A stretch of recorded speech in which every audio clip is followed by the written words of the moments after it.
this house we have only brown sugar, so enjoy. Ephraim Mardo Chai survived the Hamas terror attack on the trance festival near Gaza. Here, in his apartment in Or Akiva, he has not slept since. He had a very narrow escape. Many of his friends perished, and 2 are held hostage by Hamas. When he begins to speak, he doesn't stop for 20 minutes. This is his story.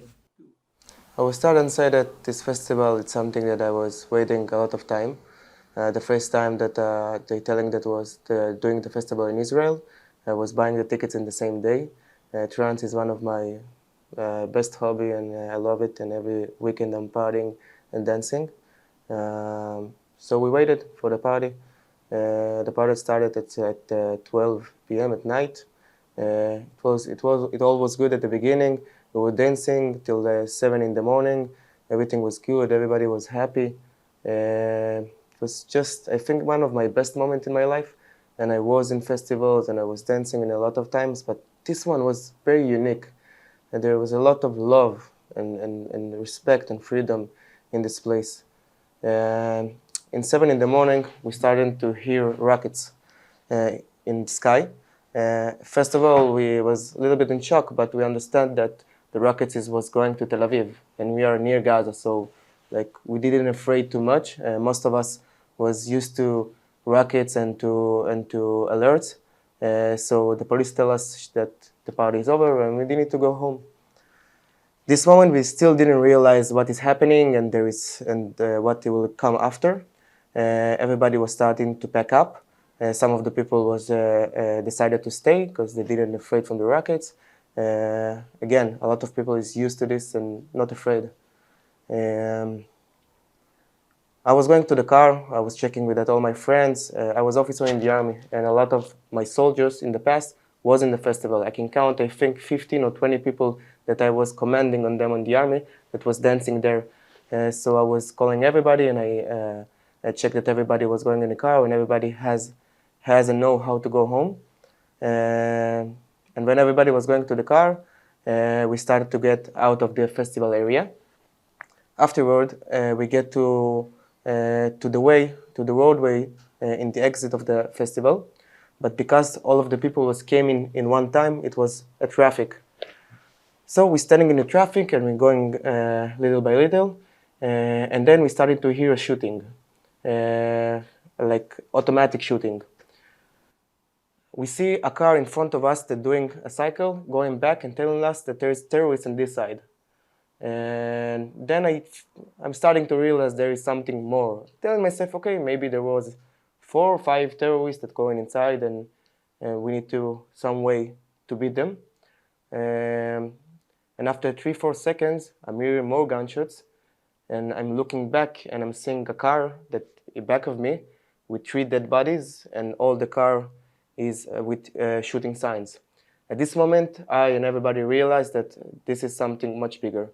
We saw there is 2 big cars full of terrorists. I think on every car there was 8 or 10 terrorists that standing with automatic rifles, and some of them was with the machine guns, and just closing on the road. Okay, the road was going from north to south, and one of the terrorists came from south, one of the car came from north, and they just started to close in us and pass car by car and shoot everybody in the way. Some people was thought that if they make themselves dead, so it may help us, may help them, and some of them, like me, just ran out to the bushes and started to run, help everybody to go to the bushes and to the open place. When the terrorists was coming car by car, I was looking back and I see that they just going car by car, and even who pretended to be dead, they just shoot him again and again, and not just to kill them, but to ensure they were dead and to disrespect them. I think there was in this terrorist there was a lot of disrespect in what they were doing. At this moment, I left my car. I'm starting to run in the bushes, and with everybody, we was I think 3,000 people in this festival. So imagine yourself, 3,000 people is running in panic in an open field, like ducks that waiting to be shot at, because it was an open field and a straight field. So the terrorists that came in from north and south saw us and didn't stop shooting. We started to hide between bushes, and everybody helped as we can to each other. But in some moment, we realized that everyone need to save himself. I have one such story of one of my friends that was kidnapped, and now he's staying in Gaza. I was officer in the army, and I was taught in Israel that you never leave no one behind, and if you will fight, you fight to the end. But at this moment, I was bare hand in front of hundreds of terrorists that came with drones, they came with snipers, they came with RPGs, they came with an organized army on 3,000 innocent people that was unarmed. One thing that I prayed for in this moment, just give me a gun. Just give me a gun. We know how to protect ourselves, but they was attacking us when we was partying. So I was going forward, but then I was going back because something said to me, you cannot go forward, go help people. It was like two voices in your head that telling you, go help people or go save yourself. And every time I was going back, helping someone, and then going forward. And one of the situation, one of my friend is just stopping me in the hand and telling me, stop, you must save yourself. This situation cannot be won, and you cannot save everybody. For me, just go and save yourself. He had a lot of stickers from the festival on his face. He took one sticker and put it in my hand and told me, I will see you in a couple of hours, give me this back. And at this moment, I was left him. A couple of hours after, I understood that he was kidnapped with another friend, and there was 4 friends, 3 boys and 1 girl. The girl and the boy they're still missing. I wish they're still alive and we will find them, but the odds is not with us. And 2 of them, we saw a video that the Hamas organization has published that they are kidnapped and now maybe inside the Gaza Strip. So you can understand the situation when you want to help and want to save people, but you understand that you have nothing to do. And a lot of people that was dancing in Israel, the army is mandatory. So we've been from 21 years old to 30 years old, and I think everybody was holding a gun and will know what to do in this situation. But they just attacked us when it was partying. I was running, I just didn't stop run, and every time I was coming to one bush, hiding a little bit, wanted to see what happening if I see the terrorist. Meanwhile, I saw terrorists that came in from the sky with parachutes. I saw drones, and I just heard the scream and the terrorists just shooting in everybody.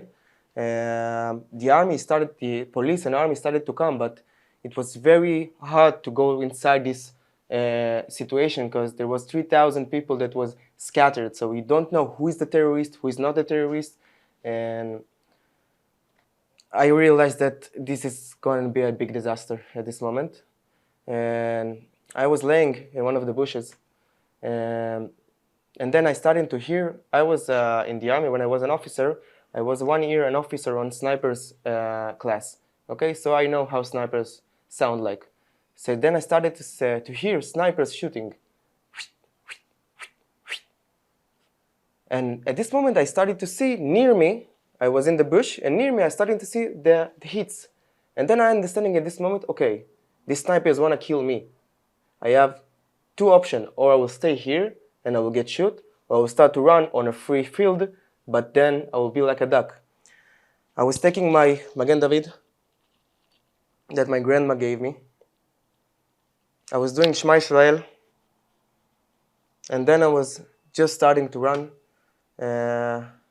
I think it was the most long run that I ever done, but I didn't feel that all this situation like happened in 5-6 hours. But for me, it was like I didn't feel the time. Like it was very, very fast that I'm just running and from place to place. Just that if it started in 7 a.m., in 12, I found a car with 7 people that hiding inside, and then I was joining to the car, and we decided to started to drive outside.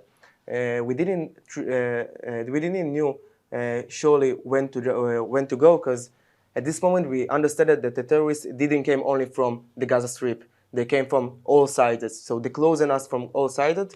So we took a decision together, and we decided to try to go to a military base that we know that is 10 kilometers from them. From then, we drive to there. In the way, we saw a lot of car with shooting signs and dead people that was lying on the ground or inside the car.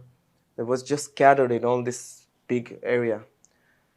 At the moment, after like 20 minutes, I think, and this way I was calling my mama because one of the friends had a phone, and I told them, Mama, I'm just wanted to know there was a little bit of rockets here, and I'm in a safe place. I didn't want to tell her what really happening. I just tell her that I'm good, and you maybe will hear this on the news. I'm not there. I'm outside in a safe zone. I didn't want to tell my mama really what's happening. Till now, I'm still will not tell her what I was seeing and happening because it will break her. We will after 10-20 minutes, I will get to the base. We will not the only car that get to there. But it was 3 or 4 cars. In every car there was like 7-10 people. We was going inside Kaya Picanto, a small car, 8 people. It was just madness how we go inside. We get to the base, and the soldiers inside was taking care of us and was taking us to Mamad, to a safe place. And the horror movie didn't over because there was alert that there is a terrorist trying to invade to the base that we are inside. And every time I was going to a safer place inside the base, after 2 hours, they was telling us that the situation is in control inside the base and we are safe. And after a couple hours, I started to sending people home. I was staying there till yesterday in the night because I knew a lot of places when I saw dead bodies and when I saw people hiding. So I helped the rescue forces and showed them on the map where they need to go to save the bodies, and just try to recognize the bodies of my friends with photos that the forces was sending me. I didn't want to came home. Maybe because I'm commander in my blood. I didn't thought to just go from them home. It's not an option for me. All my friends are there. It's not just it's your 4 friends. I think there was hundreds of people that I was dancing them with in the last 5-6 years. I think everybody there was getting a hug with me or just a smile from me, or I will getting smile from them. It was a big family, a big of music family, that we know everybody and everybody knew each other. What happened? It's not a situation that an organization or a terror attack is attacking a nation or attacking army. It was terror organization that what is want to just kill innocent people. I was in this border 1 year as a soldier. One time, these terrorists didn't try to shoot me. And I prayed every time. Start to shoot me, because I know how to protect myself, and I will protect myself. But they are cowards. They was attacking innocent people. They was kidnapping my sisters, my friends, in just way that it's getting me to remember a very not good time in history. To be in such a situation that you have nothing to do and you see all your friends is kidnapping, and after I was getting to the base, I will understand that those terrorists was getting inside most cities in the south of Israel and was kidnapping children, babies, innocent family, whole families, was shooting people, was going house from house to civilian people and was shooting them. And then I just asked myself, how someone in the world can say that this organization is not a terror organization that doing a war crimes every time. They don't want a country. They don't want to build Palestine. If they wanted to build Palestine, they was built it in already. What they wanted to do is to kill us, to kill all the Jews. And it's not something new. Go now and Google Hamas. You will see in their declaration that they swear to kill all the Jews in the world. So yesterday, they accomplished to do something that killed a lot of us. And I think in the last 50 years, even from the Second World War II, we didn't had these casualties in one day. We had wars, and in the last wars, it was fighting between armies, and it was a fair war, and all the hostage was soldiers. But at this moment, there is 100 hostage people was innocent people that was doing one thing. They were born Jew. Not only this, there is a Muslims hostage, Bedouin, that living in the south of Israel. There is a tourist that got hostage. For what? I want to just say something to the world. I believe that the Gaza people need to live in peace with us. Need to live in a good place like my brothers and like my sisters. But the one thing that separates them between this and between what happening right now in Gaza, it's Hamas. Because Hamas is decided to attack innocent people. But now what? Their commanders and the soldiers is hiding inside of innocent people's house in Gaza. So in all this situation, there is a terrorist that killing innocent people from both sides, from the side of us and the side of their side. And I don't think there is someone of the civilians in the one side that is fault in this situation. None of us wanted this situation. That was an attack that were organized by Hamas and was backed up by Iran, that were giving them weapons, giving them knowledge, and help them in a lot of ways to do what they done today. I didn't sleep from what happened, and you see, and every time I'm opening my phone, I just wanted to throw it from the balcony, because every time I'm opening, I'm seeing another one missing. Another one missing, and another one missing, and hey, I know them, and everybody calling me, do you saw him? Do you saw him? Do you saw him? Do you saw him? And you know that maybe we will not saw them. And I pray that all the missing people will find alive, but the odds is not with us, and our forces is searching for all the place of the party, and every couple of hours there is more bodies and more bodies and more bodies. One thing that I want one story from this situation that it's very important me to say. There was 50 people from the party that was hiding inside of wadis, inside a small hole in the ground, and there was another a person from the party that was lying and asked himself as he's dead near the hole. As the Hamas terrorists came, they saw the 50 people, innocent people, inside the hole, and what they done is they just took a lot of stone grenade, throw inside this hole, and then started to shoot everybody. And it's hard to say, but history repeats itself, because the last time this thing happened, it was in Babi Yar in Ukraine in the Second World War II. And can't believe that in my time, when I needed to protect my friends, not only me, a lot of my friends, this was happening. And I just promise to the all Jews and to this country and to everybody in the free world, because it's not just our fight, it's fight of everybody that believe in democracy, in free world, in the human rights, that we will fight, we will win, we will take the casualties, we will give them respect again, and no matter how this war will continue and how much casualties will be, at the end we will win, because we believe in something. We believe in what we do. We believe in our morality. We believe that we want to live in peace and not to fight. There's a good sentence that I want to end with it and to say to all the world. I don't remember right now who said it, but he said like that: when the Arabs will put their guns down, there will be peace.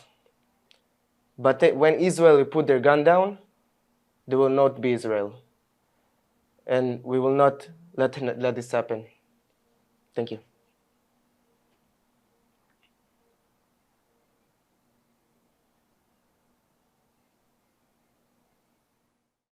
In the next video, we can see a couple of the people that was in the party that was kidnapped and now is in the Gaza tunnels, in the Gaza Strip.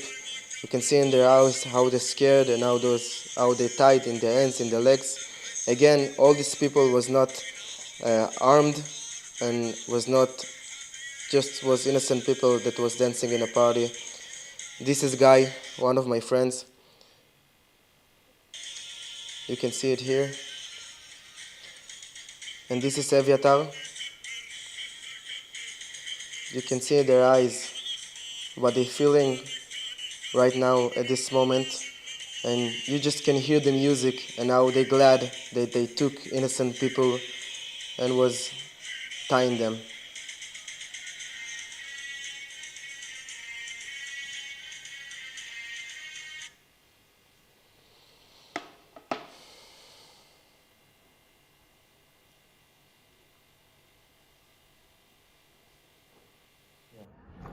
There is a video that is running with a group of people from the party that was going inside a trash can, a big green trash can. There was like 12 people inside, 12 or 15. And they was just starting to hide inside. It was thought that if they were hide inside, the terrorists will not find them. And in a couple of minutes, or I didn't know how much, the terrorists saw them inside and just came and shoot everybody. And there's one person that I just saw a video of him that was stayed alive in all this trash, and he was laying with 12 dead bodies till the rescue processes came. As Jewish boy in Israel, I was learned every year in the Holocaust Memorial Day about stories, and I heard this story a couple of times every year about Jews that was inside of holes of death and may pretend themselves dead a couple of hours just to stay alive. And I don't want to believe that today, 73 years after, when we have a great nation, great army, this thing was happening. And we will do anything that this will not happen again.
What is this? I was officer in the army, so this is what my soldiers gave me when I finished with them. This is when I was a commander on a commander course. All the soldiers that you're seeing here, after 4 months with me, they became commanders of a class in Israel.